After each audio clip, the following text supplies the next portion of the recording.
In every divorce dynamic, there are two types of positions, no matter what type of divorce you're in.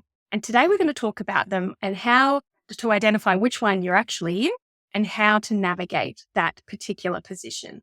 Welcome, Mum. Hello, Laura. Hi, everyone. Now, Mum, we're going to be talking about the two types of positions, and you can have multiple positions for each type of maybe the property, the kids, the emotion, and the knowledge. But there is these two types that we're going to talk about in a moment: sitting pretty or Yep, completely overstressed about it and wanting it to sort out. Do you see that pretty much all the time? I do see that pretty much all the time. And they can be at really extreme ends of that, each person. So, yes, I see that a lot, Laura. Yep. Yeah.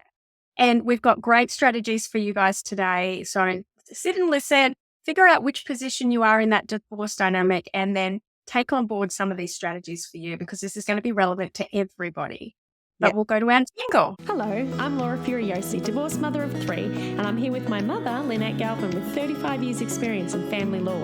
You're listening to the Divorce Course podcast. Through our candid discussions, we hope to help you through your divorce or de facto separation. We will be answering the most commonly asked questions and covering the stages and steps that you will face on your way to freedom. So, Mum, can you explain the first dynamic position that someone might be in for divorce, which is sitting pretty? What does that mean? Yeah. So, it's an old saying, isn't it? But you're comfortable in where you're at. You've got your money sorted for every week. You may still be in the family home and you're okay. You've got absolutely no incentive to change all of that because you're sitting pretty.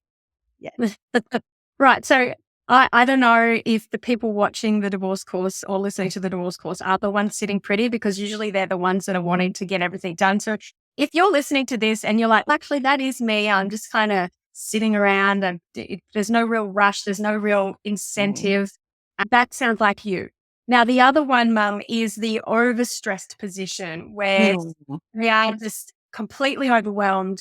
Yeah. Can you explain that position? Yeah. In the So day? that's an awful position to be in. Usually, if one of you is sitting pretty, then the other one hasn't got what they need and they're having a little bit of a panic. It might be financial, it might be about the kids, but were overwhelmed and not sure where to start. And although they seem really different ends of the perspective, sitting Mhm. pretty and overwhelmed, actually in the end, they all benefit, I think. People benefit from coming towards the middle where each of you has a reasonable life, can live with it. Because that overstressed position, it's usually the type of person who's, I don't know, they seem to be uh, paying all the mortgage, paying all the bills. Maybe they're also, I don't know, paying their own rent for a new place. They've got to work and they've got to try and do all this sort of Yep. stuff, as well as navigating Yep. being divorced and breaking up with a separation. Do you see a lot? Is that mainly the people that you do see? Yes, I think I do. I think they are the main people because you know what? They've got the incentive to change things because when in this really stressed state, you talk about they've got a house and they're paying rent and all of that. Some people can't even sort of get that far. They are so stuck and overwhelmed. And so really the balance is so bad that they're sleeping on someone's couch and they are Mm, just barely scraping through day to day. And so mm, they've got to at some point, they've got to gather some courage and start to change what may seem like a hopeless position. And if anyone's mm. listening about that, it's not hopeless. It's a fairly common position to be in to start off. And we do hear from people that say, well, I've written a letter, I've tried to talk to my ex about sorting it out, but they just ignore me. So Mm. that is that balance that they're sitting pretty, they're fine about the Yep. situation. Yep. There's no there knows. Now we'll quickly just talk about the four other areas where this can work, and then we'll talk Okay. about strategies for both of these For both of you. types. Yep. And so first of all, Mum, like we've kind of touched on already, some people are just completely, they've got all the money dramas, all the money stress. It's all on them. Mm. And that's for the people sitting pretty. They've got, maybe they're given money every month or they've got plenty of money and they don't need to worry about it at all. So, or you've never worked and you've always been the primary carer and you've got no income and they've got all the money and they've gone off and now you're just like, oh no, what am I going to do? So when it Yeah. comes to money stuff, Mum, Mm. what do you say to those people who are super like stressed about it and completely unfairly, like they're not sitting pretty, they're freaking out? Yeah. So for you guys, I mean, and we feel for you. I really feel for you. It's very hard, but that is not a situation that you should stay in. You've got to find a way to communicate with the person who's sitting pretty to get things started and start the ball rolling. And you don't have to go to court to do that. There's strategies you can use to do that. So you can, try mediation, you can Yeah. letter write. Yeah. Are there any other strategies for people with that stress? Yeah, sometimes with property, you could also go on to arbitration. If you're really struggling with stress, you could ask for, spousal maintenance and child maintenance, but, if you've got kids, but some financial support to get you through. And what the Into Practice direction says is all of these negotiations should happen before court or instead of court. So, the law is usually wanting to do what's fair and reasonable, just and equitable. So you don't have to stay there forever, just little baby steps at a time, I think. Yeah. And I do see a lot of people getting stuck where they're too afraid to take that next step, because if they ask for money, or if they say, I don't want to pay the mortgage anymore because I'm not even living there, or Yep.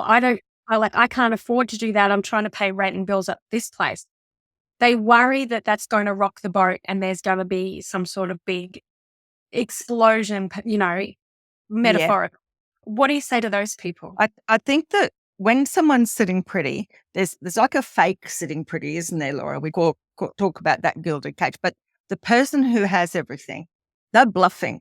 They are bluffing the other person usually, unless they are actually in a trap.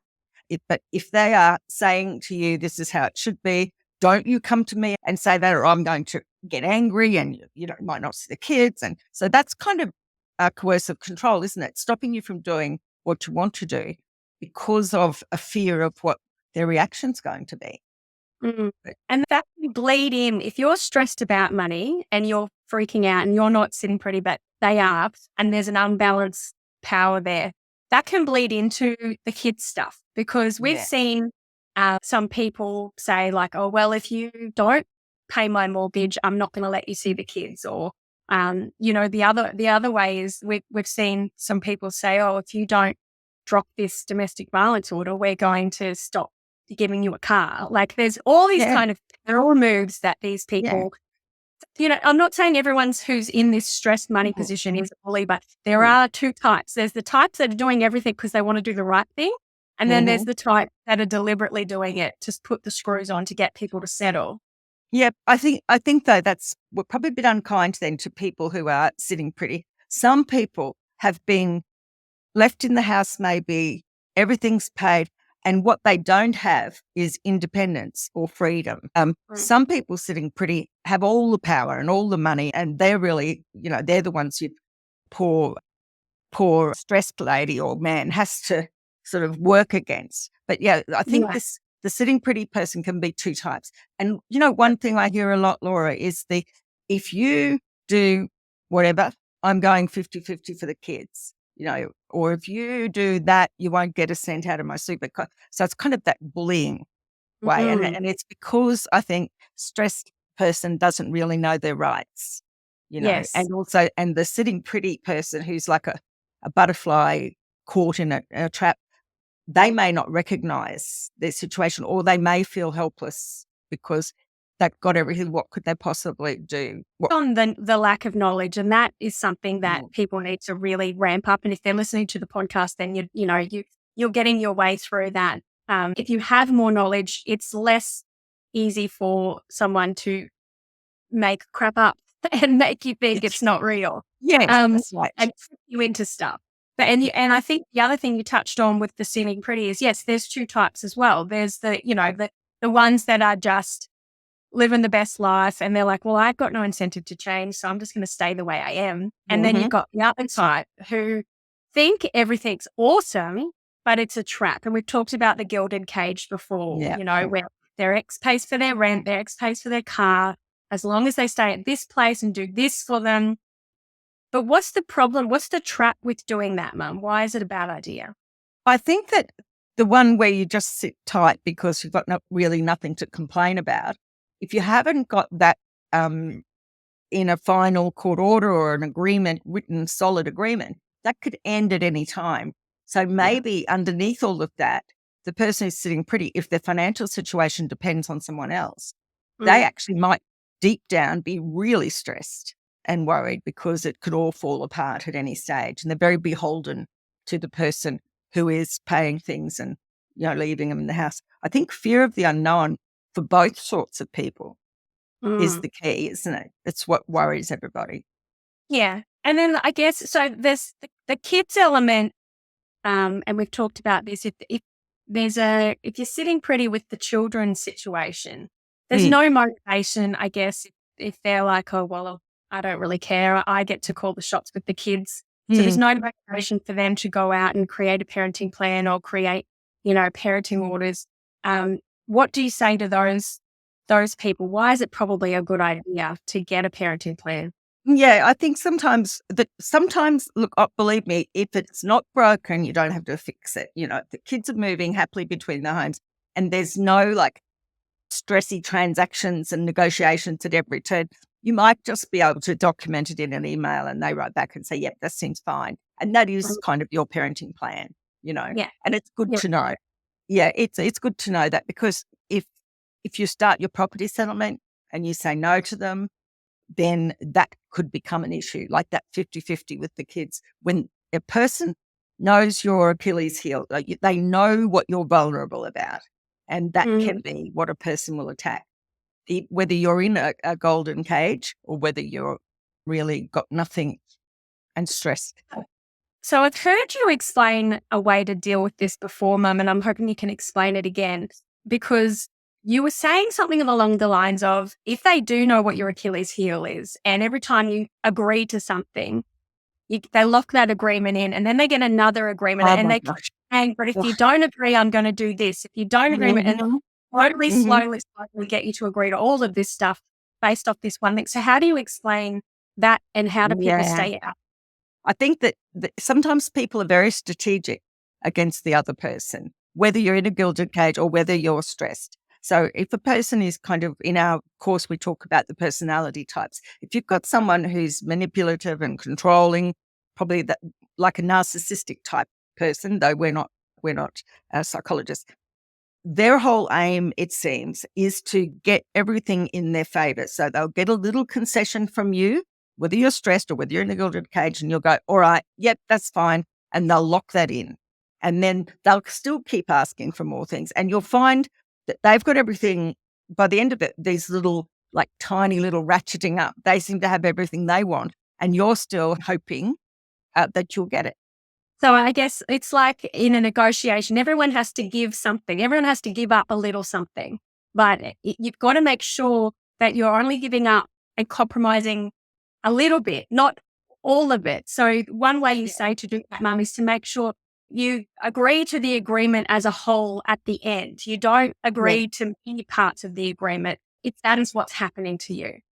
That's exactly right. So you don't agree on a little point and they put that in their back pocket and then agree on the next point. And then before you know it, you've made all these concessions and they're still arguing for more. And that happens, I think that happens a lot in negotiations, in mediation and out of mediation. And so if it's stuff, let's just say it's stuff, right? Your chattels, and I call it stuff. And they really, really want something out of the house. It's usually a bit foolish to give it to them straight away. I like to, and this is, for our ears only, and our listeners' ears only. But no one's watching. It's fine. No. Yeah, so I like to not give them things that they really care about, because you've got to make that person who's sitting pretty, unless it's you in a gilded cage. But if the other person's sitting pretty, you've got to make them have some incentive to negotiate and settle. But if you give in on everything, well, they go, oh, well, that's all good. Now I've got everything I want. And then you're left hanging. And we see people, don't we, Laura, with years locked in. Yes, in this situation for years. So what you're saying is, yep, I think that's a great idea. Let's put that on your side of the ledger And when we're finished organizing it all, you can have it. Which sounds horrible because I know so many people watching and so many people I've spoken to recently, like that I want to be seen to be doing the right thing. I don't want people to think I'm the bad guy. Or such and such said such and such, you didn't let them do this. And you just have to hold your head up high and say, I'm in the middle of negotiating. I'm a good person. I'm doing what's right. Yes. Because you wouldn't, if you went to, I don't know, one of the electrical shops, I was going to pick on the good guys or whatever, and you were going to get some peace of mind or buy a dishwasher or something, the first thing you do is you get them to set it aside for you, but you don't get it until you give them something, which is money. So same with your properties and little bits and pieces with your ex. You can say, look, let's park it there. That's what any mediator loves, that word. Thank you for that agreement. We'll park it here and we'll deal with that at the end. And they might write it down and deal with it at the end. Sometimes if you've got a really manipulative person, it might be that is the only thing you're going to be able to agree on. But, if they're wanting it, then I would be holding back on that. And unless they need it for work or something. Yeah. So if you're in mediation, you really need to figure out what the incentive is for them to settle. And you need to have that in knowing that. So a brainstorming strategy, sitting down with someone just to kind of lay it all out on paper. What are you willing to give up? What are you not willing to give up? And I know you hate me saying that, Mum, but it's true. At least you know in your head what it is that you're going to be doing and how you can negotiate. And I think the flip side, Mum, so, you're trying to get these people who are sitting pretty out, but you do also talk about if you are against someone who's manipulative, controlling or high conflict, you say to try that ratchet approach. So avoid it happening to you, but it is a strategy if you need to use it to lock in agreements. Yeah. Well, yeah. But see, the only document that comes out of the mediation, the only document you're allowed to refer to are the documents that are written up at the end. So it's not locked in, but it can start them thinking about, okay, so we've agreed on the washing machine. Now we'll talk about the next thing. And now we talk about the next thing. So yeah, it is really the case that you need to work out what your true interests are. So you're a mediator, Laura, and I've mediated for years. So what you have to look at is their interests, isn't it? Not what they say, but why they say it. And the things that you can negotiate on, not just giving them their stuff or taking, or them giving you something, but there's also time. I always think you've got to remember that time is another component of a mediation or an agreement. And that is, when will this happen? So you can say, yes, I'll give you this, but it will happen 5 days after I get my things, or, you could kick down the road a little bit. And some manipulative people do it, or just as a habit, I think. But if you're up against someone who's tricky, then that's a way of doing it. So you're not saying no, but you're putting a time frame on it. And with that, I'd suggest you put a long time frame on it, and if the other person's nasty, let them bring the time back. So you might say, I'll give it to you within 60 days. And they say, no, I want it within 30. Go, fair enough. That sort of thing. You're thinking about time as well as things. As the asset. Yeah. Because the people who are stressed, and even to some extent, the people in the gilded cage, it's like a great big knot, isn't it?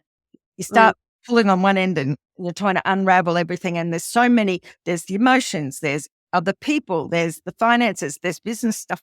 It's all in there. And you've got to start picking it out a bit at a time to make it less complicated. And so I don't like to think of mediations as fail, because like we say in the course, it's just an opportunity to continue the negotiation by letter when you go home. And you've touched on emotion. And I think that is also, there can be two types of positions in the divorce. You've got the ones who are super stressed and super upset about it, and they just want it sorted so that they can get that horridness out of their brain and move on and be focused on being positive. And then you've got the other ones on the other side, they're sitting pretty with emotion. They're kind of okay with the divorce. They're just, whatever. Yeah. And I'm happy to be separated under one roof forever. I'm just going to do this forever because I don't really mind. I don't care that you're here or you're not here. So there are those two types of emotions that can come out of divorce dynamic. And I'm guessing, Mum, you always see the ones that are like, I just want this sorted because I'm sick of sharing a house with this person, or I'm emotionally a wreck. If you're separated or about to be and you need to get everything finalized and sorted, but you don't know what to do next, or you're looking for a way to do your own divorce and settlement without spending thousands of dollars on lawyers, then you already know what you need to do, and that is to sign up and become a member of the DIY Divorce Blueprint. Empower, educate, and equip yourself with the legal know-how and the tools you need to get divorced or de facto separated and finally settled. Work through this course at your own pace without feeling confused, lost, scared, or overwhelmed of all the family law legal jargon and process. Let us walk with you through this journey and show you a better way. Yeah. So the court, it used to for years say that unless someone did something wrong, they were both entitled to stay in the house. The Family Law Act now recognises that it's not right for two people to have to stay. It's unreasonable for people to stay in one house. So if you had to, you could sever that and threaten you might go to court and get like independent residences. But yeah, I think that person who's comfortable in there says they can go on forever. They've probably been the ones who planned the breakup. Sometimes they go straight to a new partner's house. They planned the breakup. And so they may have been grieving and trying a year ago. You might remember maybe they were wanting to go to counselling and all of this, and it hasn't happened. And then it seems like all of a sudden the marriage blows up or the relationship blows up. But actually one of you is prepared, probably already seen a lawyer, has a game plan, and the other one is still sitting on the floor. Just what happened? Because everyone has a little fight. Who doesn't fight in a relationship? But one day, sometimes someone just says something and it's over and you are completely gobsmacked. Yeah. And I think I've been speaking to a lot of people recently and they're still together. They're still like, they know it's coming. They know it's going to happen soon and they want to get things sorted. But at the same time, it hasn't happened yet. And I always try and point out, look, if you can see it's coming, sometimes the other side also can see it's coming. Yep. And like Mum, sometimes, and we've seen this a lot with people going to marriage counselling, which I think is great. Please go to marriage counselling if you can fix your marriage, do that if it's safe. Sometimes when you're going to marriage counselling, these people find out later while they were doing that, their ex was lining up all their money and moving it into offshore accounts or whatever it is that they're doing. So they're prepping behind the scenes. So don't think for a minute that your partner isn't also thinking the same way you're thinking because it's you agree. But it's always somebody that has well advanced prepared and the other person who's caught off guard. Yeah. They used to say that it was a person who leaves and I used to have clients and they just didn't see it coming. And they've already usually a year of going through the grief process. Denial, they want to go to mediation, then they get angry for a while and then they just accept that it's over and then it's over. But sometimes if you didn't see it coming or you know it's coming to an end, and I'd say that to the person that's in that house and the partner may or may not know, is what often happens is that and I'd love people to say in the comments without identifying themselves, but what happens is often that it's at night or it's on a weekend and suddenly it's gone. And I mean, we've seen people have an argument, they get in the car and go, and that's the last night they ever spend in the house. Kind of like planning for your baby. Your baby never comes on the day that they say it's going to come unless you're extremely lucky. It's going to come when it comes. And so you need to be prepared. And I think, Mum, for those people who are sitting pretty where they're in maybe that gilded cage trap where their ex is paying for their mortgage, they're paying the electricity, they're paying for the car. And they're like, well, I don't really actually need to do anything. This is fine. I can live like this for a bit longer. You say start planning just in case. Because one day they partner and just turn it off. And then you're screwed. That's right. You need to start thinking about how to get your own independence and your normal. And one of the things, Laura, as a sitting pretty person or a highly stressed person might not realize is that the clock starts ticking. If you're de facto, you have only got 2 years from the date of separation. From the date someone says, that's it, gets in the car and drive off, that becomes the date of separation. You've got 2 years from that date. So you don't have a lot of time either to be sitting pretty or to be stressed. You do have to pull yourself up and have a look what you're looking for in terms of property settlement, because otherwise, when the deadline goes, you may end up being stuck with whoever name is on the mortgage or on the house or whoever's name is the car. And marriage rates too. I want to remind our listeners, if you're married and you get a divorce, that the clock starts then, and that goes for a year. So you all have to get some legal advice so you know what your time frame is, and you're not accidentally getting negotiating, and then someone goes, oh, well, look at that, time's up. Yeah. And that is a big trap. And this is Australian law, of course. So this is only Aussie law. And please get your independent legal advisors. This is just legal education and a chat. But I think that's right, because you could be sitting pretty going, this is great, awesome, everything's been paid for, I don't need to stress. And then that time limit comes up and they just pull the pin. Or they get a partner and they pull the pin. Or they have a baby and they pull the pin. So there's so many things that if you are sitting pretty and you're just like, I don't really need to be stressing too much about this. I'm not trying to scare you. I'm just trying to say, be prepared.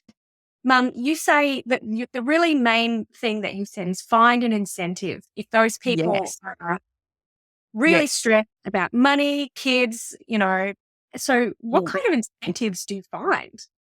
I think if you are the person who is stressed or supporting the person who's sitting pretty, I think you need to talk about, write to them and give them maybe an intention to file proceedings and just generally dislodge them. Sometimes if you're paying the mortgage and your rent and they've got money, sometimes people stop paying that mortgage. So that's the flip side. If you're stressed and trying to pay everything, maybe sometimes someone would stop paying the mortgage and that gives the other person an incentive. But it can be a bit mean, particularly if they don't have income. And if they've got kids, it can really backfire badly. So for God's sake, get some legal advice on that. Don't do that. Financial abuse as well. So be really careful with that. Yeah, that's right. And don't ring them up too often or try and engage them in conversations when they don't want to do, because you might get hit with the family violence order. So there's a way to go about this. And I think we've got template letters. So if you know what sort of personality you're dealing with, at least go through the steps you have to take under the central practice direction. And that should bring them pretty well to the table, because there are consequences for not engaging in mediation. There are consequences for not genuinely negotiating. And I guess that is the incentive, them knowing that there's going to be a consequence for not going to mediate. And sometimes it costs, Laura. So if you ended up having to go to court ever, if you've done all your pre-action procedures, then and they don't follow it, maybe they don't listen to the course or they haven't seen a lawyer.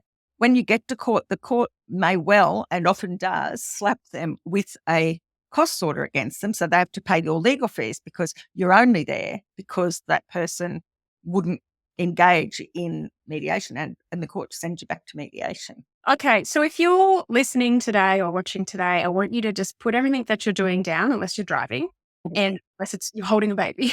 But I want you to think right now, am I the one who's sitting pretty, or am I the one who was completely overstressed?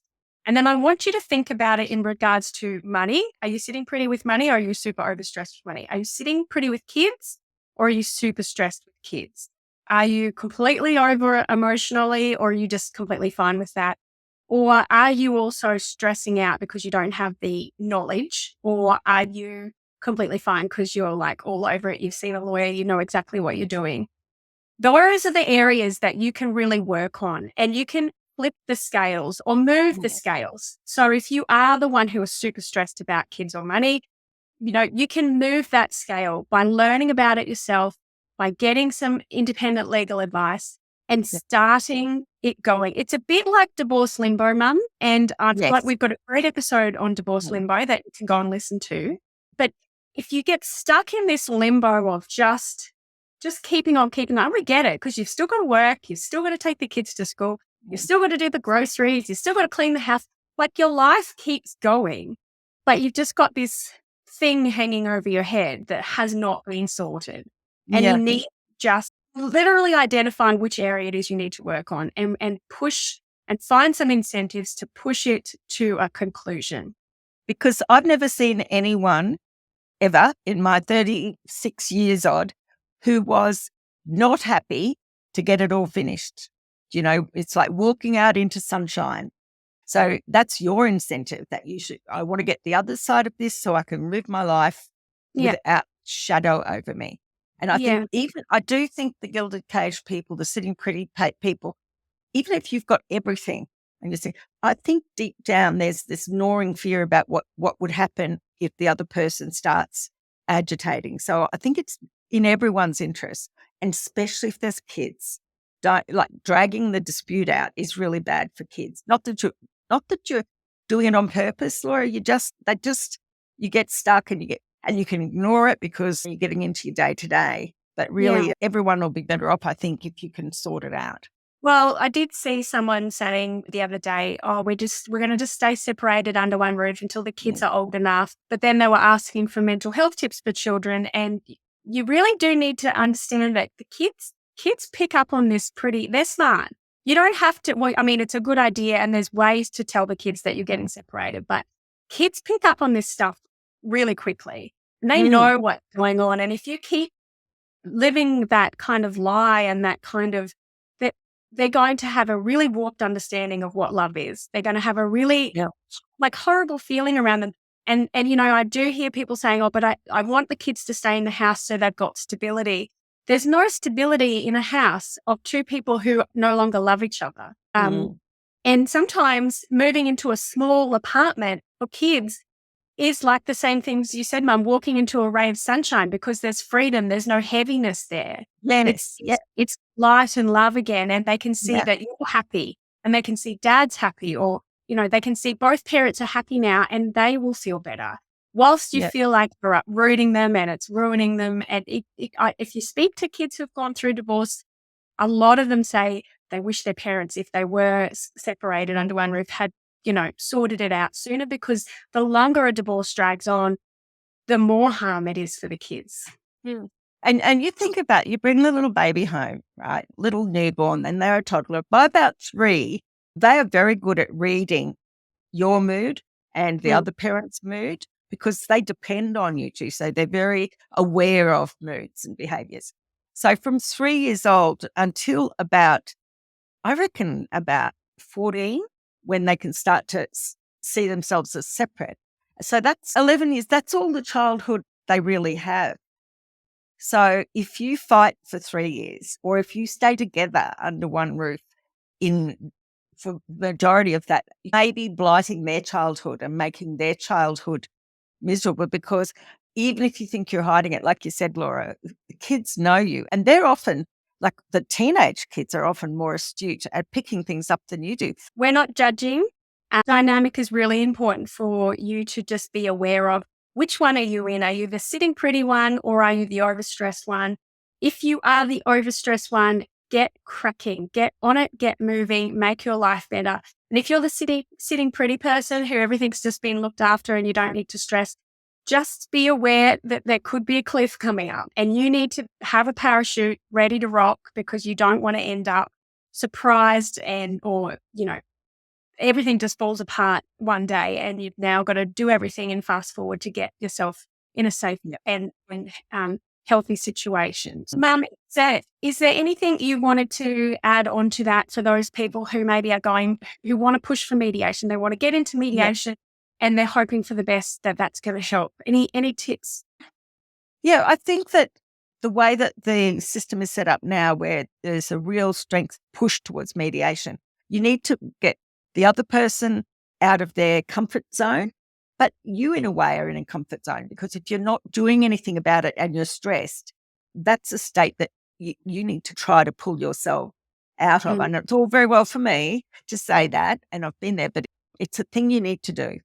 It's like playing Jenga, I think. And you've got this big tower stack and you're like, okay, we're separating, and you pull a block out and it gets wobbly, but it steadies itself and you're like, phew. Yeah.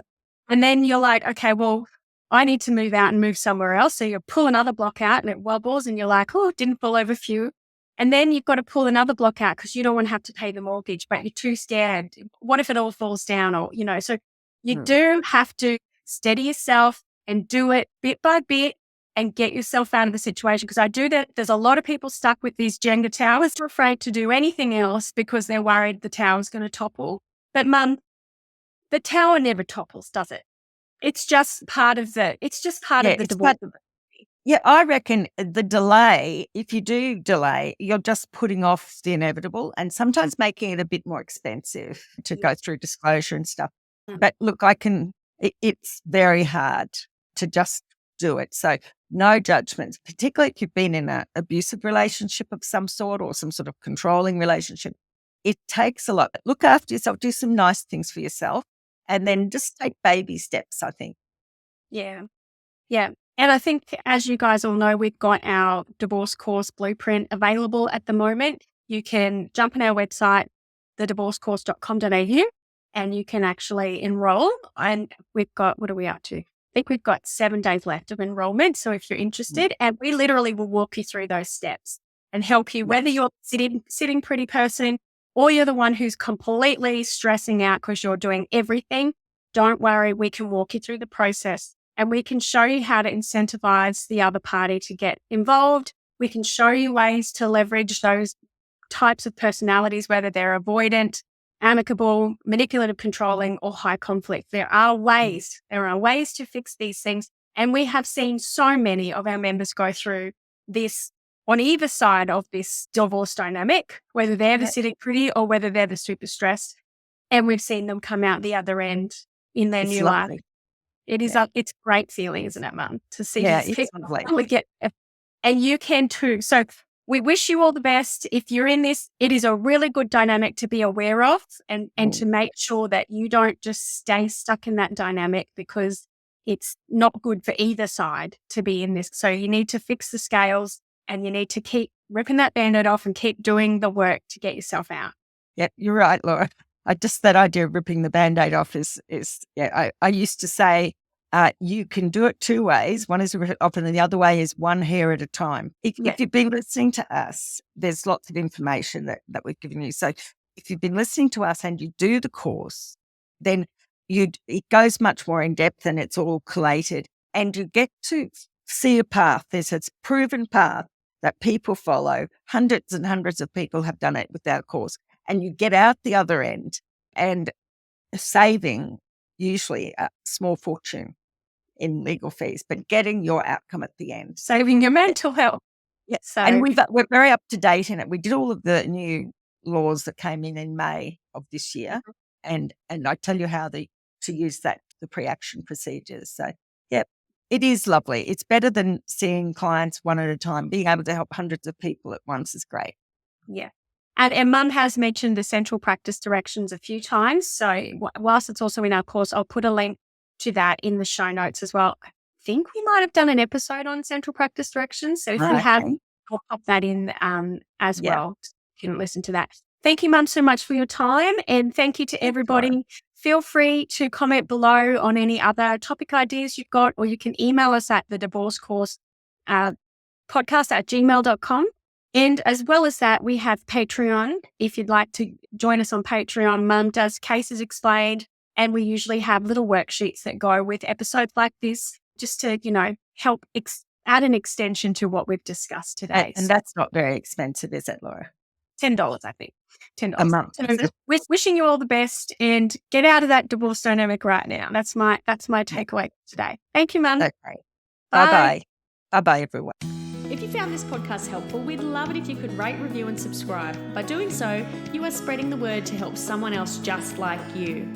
Lynn would like to remind you that this podcast is general advice only, and you should always get legal advice in relation to your particular situation. And remember that the Australian laws may have changed since recording.